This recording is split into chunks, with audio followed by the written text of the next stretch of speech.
सुनसरीबाट सुरु भएको धार्मिक द्वन्द्वको घटनाले साथीहरू झन्झन ठुलो रूप लिँदै गएको छ। यही घटनालाई लिएर आज सिराहाको गोलबजारमा भएको प्रदर्शनमा एकजना प्रदर्शनकारीको मृत्यु भएको छ र सिराहाको गोलबजारमा आन्दोलनले उग्र रूप लिएको छ साथीहरू। र गोलबजारमै रहेको एमबी महल नाम गरेको सपिङ महलमा पनि प्रदर्शनकारीहरूले आगो लगाएर सपिङ महल जलाइदिएका छन्। अब यो सब घटनाहरूका बीच साथीहरू यो दंगाले झन ठुलो रूप लिँदै गएको चाहिँ प्रष्ट रूपमा देखिन्छ। सरकार सुरक्षा निकायहरू बेलैमा संयमित बनेनन् भने साथीहरू यो दंगाले हामीले नसोचेको परिणाम निम्त्याउने देखिन्छ। म यहीँबाट सम्पूर्ण मधेसवासी आमाबुवा दाजुभाइ तथा दिदीबहिनीहरूलाई आग्रह गर्न चाहन्छु।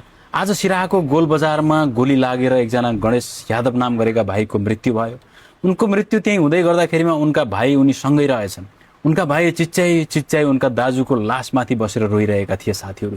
यो दृश्य यति हृदय विदारक थियो कि कल्पनासम्म गर्न सकिन्न। अब यहाँनिर प्रश्न उठ्छ कि साथीहरू आखिर केका लागि आन्दोलन? अधिकारका लागि गएको होइन। तपाईँ हामी अधिकार सम्पन्न छौँ। देशमा गणतन्त्र आएको छ। गणतन्त्रले सबै जात जाति भाषा धर्मलाई अधिकार सम्पन्न गराउने परिकल्पना गरेको छ। तपाईका आफ्ना कुनै मागहरू छन् जो सरकारलाई सुनाउन छ? होइन, त्यो पनि होइन। सरकारले सकेसम्म आम सर्वसाधारणका मागहरू पूरा गर्ने कोसिस गरिरहेको छ। असन्तुष्ट पक्षहरूसँग वार्ता गरिरहेको छ। आखिर आन्दोलन केका लागि? दुई धर्महरू बीच लडाउनका लागि आन्दोलन। तपाईहरू युवाहरूलाई प्रयोग गरेर कसैले लडाइरहेको छ। यहाँनिर अशान्त मचाउने कोसिस गरिरहेको छ। हाम्रो देशलाई यो मिलेर बसेको समाजलाई भाड्ने कोसिस गरिरहेको छ। त्यसो त म तपाईहरू सम्पूर्ण मधेसवासी आमाबुबा दाजुभाइ तथा दिदीबहिनीहरूलाई आग्रह गर्न चाहन्छु कि आफ्नो घर परिवारको कुनै पनि सदस्यलाई आन्दोलनमा नपठाउनुहोस्। यो आन्दोलन कुनै अधिकारको आन्दोलन होइन। यो आन्दोलन त बस समाजमा द्वेष घृणा फुट फैलाउनको निम्ति रचिएको आन्दोलन हो। आज यसरी प्रहरीको गोली लागेर युवाहरू ढल्दै गर्दाखेरिमा त्यसको पीडा, जीवन्त पीडा कसलाई हुन्छ?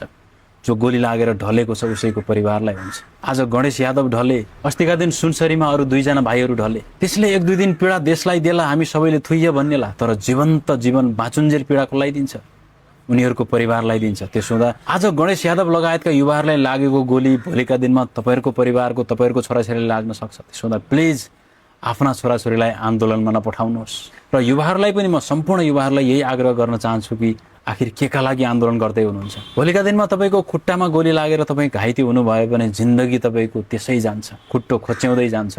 अहिले हेर्नुहोस् त जेनजी आन्दोलनका घाइतेहरूको अवस्था के छ? जनयुद्धमा माओवादी लडाकु बनेर जनयुद्ध गरेका घाइतेहरूको अवस्था के छ? तपाईँले हेर्नु भएको छ, कल्पना गर्नुभएको छ। भोलिका दिनमा तपाईँको अवस्था पनि हुने त्यही हो। हिजो देशको निम्ति अधिकार प्राप्त गर्नको निम्ति, व्यवस्था परिवर्तनको निम्ति लडेका घाइतेहरूले त अहिलेसम्म कुनै पनि न्याय पाएका छैनन् भने तपाईँ त एउटा धार्मिक दंगाको घाइते कहलिनुहुन्छ। त्यसो हुँदा कोही पनि यो आन्दोलनमा नसरिक नहुनुहोस्।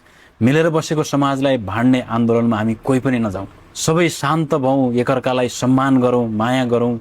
मिलेर बसेको समाजलाई यसै मिलेर बस्न दिउँ। यो आन्दोलन, यो लडाई, यो वैमनस्यताले क्षति पुग्ने भनेको तपाईँ हामीलाई नै हो। घर जल्ने भनेका तपाईँ हाम्रै घर जल्ने हुन्। युवाहरू मर्ने भनेको तपाईँ हाम्रै छोराछोरी मर्ने हुन्। त्यसो हुँदा प्लिज यो आन्दोलन रोकिदिनुहोस्।